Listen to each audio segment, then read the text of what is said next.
All right. Welcome back, everyone, to Airgun Ballistics. We got a full table here. So first off, let me show off my new setup here.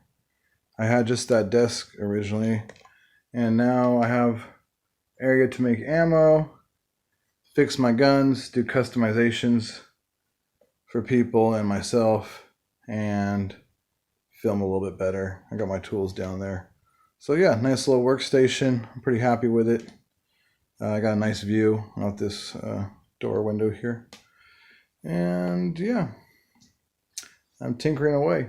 So let's go over the collection as of now and a few thoughts on ammo and performance capabilities of my revolver collection here. CO2 revolvers. Some have been heavily modified. And yeah, here's my 50 calibers. So my latest projects here, I've got all kinds of custom ammo here. This is like some snake shot that I've been working on. And you can see it's got some nasty points. These tend to break apart and splinter, and they're also very heavy. If you wanted to take out something like a rattlesnake, theoretically, you could. I never recommend you guys use anything for like these for pest control, but many people have. So there you go.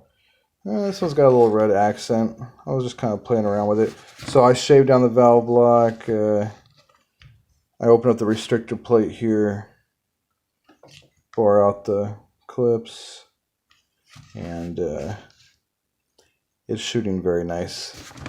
Some of the ammo that I made earlier. Here's some slugs. And yeah, these kits have been doing really good. These are the slugs that I finally landed on, guys, and I'm really liking these. Take a good look at these. These are my ceramic tipped slugs, and they hit really hard. And they're ceramic, so sometimes they splinter and sometimes they stay solid, but they hit really hard. I brought one of these guns in to a local shop, a country shop, and see if people are interested. And I brought a target. I brought a large plastic jug that you put oil in, and it was sitting in a cardboard box, and I shot it with one of these with my ceramic tips here. And well, the first one went clean through the cardboard box and the plastic jug out in the front and out the back. And the second one broke in half, and half of the ceramic slug made it out the jug, and the other half broke into 1,000 pieces inside the jug. So if you got hit with one of these, oh man, close range for personal defense, that would be a big problem. So yeah, these guns right here, they are actually good for personal defense. I would say really close range though. And I know there's a lot of triggered people on the internet. They get so offended when you talk about air guns for any kind of defense, but when this thing is tuned up, you're not going to want to stand in front of it. It's extremely freaking painful and possibly even deadly. I've had a lot of success with these. These are my 8mm penetrators. They fly out of these fletchings here when they hit a target, and they just keep moving. And it's these 8mm round steel balls, which are extremely effective, I've noticed, in breaking things and penetrating things. And if you look at this, is one of these bullets, which are like my favorite ammos to shoot. They're amazing. I think these are like a 10mm steel ball, so a little bit bigger. So they fly a little bit slower. So mine are moving a little bit faster. So they hit a little bit harder and they penetrate a little bit more. But, well, I would have to test it, but these might have a little bit more force still because it's a bigger ball. But kind of a similar idea. I've been having a lot of fun with those, and yeah, that could do some damage on a small critter up close. Not too far away, maybe 25 feet, something like that. So, moving on here. Got the Crosman 357. And I've shot so many different pellets out of this thing. I really like these. Puts a big giant hole in a Gatorade bottle. Close range. I've carried this thing many times before I had the 50 calibers. I would carry this thing going on hikes and walks with my dog, and yeah, I've even had guns like this similar.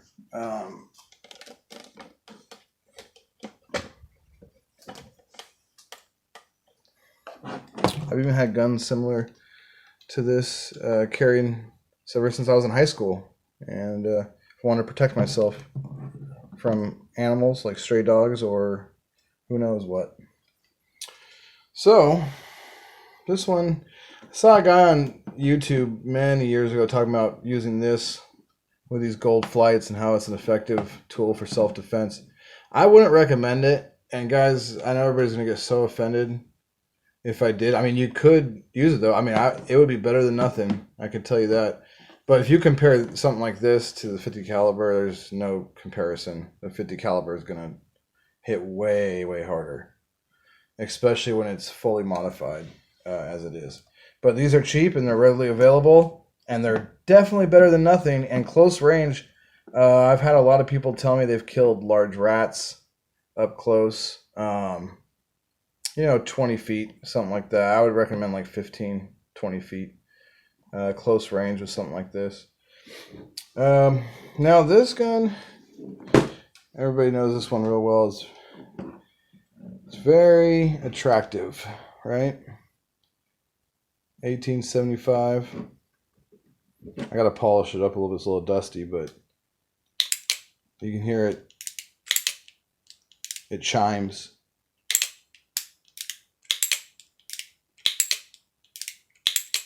It sings a little bit. And yeah, you can shoot pellets out of this. It's pretty good with pellets, but I've always used it with BBs. I like the black diamonds, honestly, out of it. These aren't, anything from these companies. The Umarak's pretty good. I like the black diamond ones. And I have taken out some invasive bird species with this particular gun using these BBs. It's pretty powerful. That's why I like the long barrels on some of these replicas. These two guns are really just for fun. Target practice, shooting. But you can actually take out small critters like snakes and birds and stuff like that. Although, again, this is not a recommendation. I'm just telling you the capability. Okay? Anyone who's watched this channel knows that this is like one of my favorite guns of all time. If not my favorite gun of all time, my Scofield number 3, which is out of all the basic, replicas, CO2, I think this one shoots the hardest. It shoots very hot. If you load a BB in the back of one of these cartridges, I know it reaches at least 500 feet per second. Someone told me it goes even higher than that. And with pellets, it shoots really hot too. I've shot one of these clean through a soap bar, and these fast flights pair with this, of course. This is the BB cartridges. That's the original ones, and then you have to buy the pellet ones to replace it. But yeah, this will take out little critters for sure if you need to do some pest control. But these are really just fun, really beautiful guns for plinking. You can load them both at the same time, and it's really cool to shoot them side by side. So, gotta love it. Alright, now we got the Vigilante, which I've recently modified here. The 20-inch barrel. And I got a lot of shit from people talking about how, you know, this thing was basic, but and a lot of people really loved it too. It's such a fun gun to shoot, so accurate, and definitely you could step it up a little bit with the pest control on this one, as this thing is hitting really hard. The best pellets I've noticed are the 10.5 grain Premier. These Red Fire Gamos are great. They're kind of like a pointed hollow tip.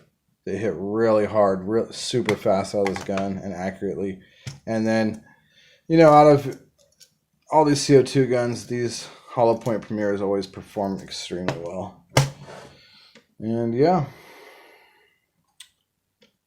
that is basically where it's at now as far as my collection goes. So let me know what you guys think.